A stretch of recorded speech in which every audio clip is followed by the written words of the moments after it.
പത്തമ്മ ചമഞ്ഞാലും പെറ്റമ്മയാകില്ല.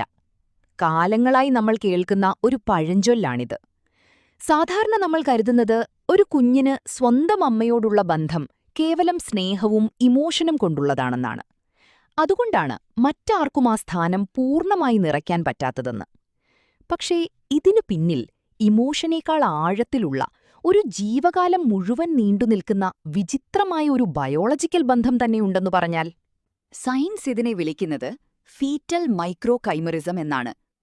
ഒരു കുഞ്ഞ് ഗർഭപാത്രത്തിൽ വളരുമ്പോൾ ആ കുഞ്ഞിന്റെ ചില കോശങ്ങൾ പ്ലാസന്റയിലൂടെ അമ്മയുടെ രക്തത്തിലേക്ക് കടക്കും.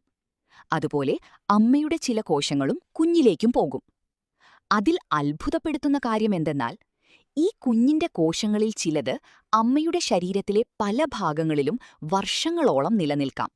ഹൃദയം, കരൾ, ത്വക്ക്, ചില പഠനങ്ങളിൽ തലച്ചോറ് വരെ ഇവയുടെ സാന്നിധ്യം കണ്ടെത്തിയിട്ടുണ്ട്. അതായത് പ്രസവം കഴിഞ്ഞാലും അമ്മയുടെ ശരീരത്തിൽ കുഞ്ഞിന്റെ DNA-യുടെ ചെറിയ അടയാളങ്ങൾ തുടർന്നേക്കാം. ചില ഗവേഷണങ്ങൾ സൂചിപ്പിക്കുന്നത് ഈ കോശങ്ങൾ ശരീരത്തിലെ ടിഷ്യൂ റിപ്പയറിലും രോഗപ്രതിരോധ പ്രവർത്തനങ്ങളിലും ഒരു പങ്ക് വഹിക്കാമെന്നാണ്. പക്ഷേ ഇത് പൂർണ്ണമായി തെളിഞ്ഞ ശാസ്ത്രീയ നിഗമനമല്ല. ഇപ്പോഴും പഠനങ്ങൾ തുടരുകയാണ്.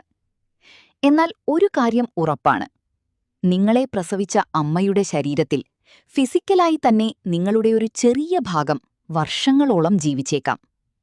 അപ്പോൾ പെറ്റമ്മ എന്ന വാക്ക് കേവലം ഒരു സാമൂഹിക വികാരമല്ല, ഒരുപക്ഷെ മനുഷ്യ ശരീരത്തിന്റെ ആഴങ്ങളിൽ എഴുതപ്പെട്ടിരിക്കുന്ന ഒരു ബയോളജിക്കൽ ഓർമ്മ കൂടിയായിരിക്കാം.